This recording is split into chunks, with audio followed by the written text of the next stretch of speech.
Të dashur vëllezër, para nesh që kemi një nan, një besimtare të devotshme, e cila ka pas karakteristikat e një muslimaneje.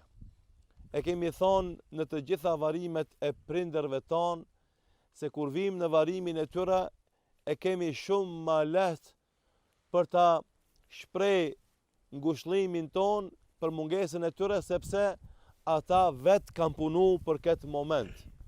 Kanë qenë të rregullt në namaz, të rregullt me agjerim, të rregullt me Kur'an, të rregullt me dhikr, të rregullt me dua, të rregullt me sadaka. Vazhdimisht jeta e tyre ka qarkullu mes asaj që ka urdhëruar Zoti dhe asaj që ka ndaluar Zoti.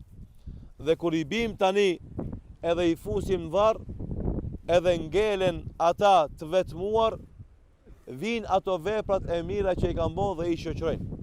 Ne dorim edhe pak, edhe do kthehemi në shtëpia tona, e në momentin e pikëllimit të vërtet dhe mërzisë e vërtet, vjen puna e mirë dhe i shoqëron ata në këtë varr.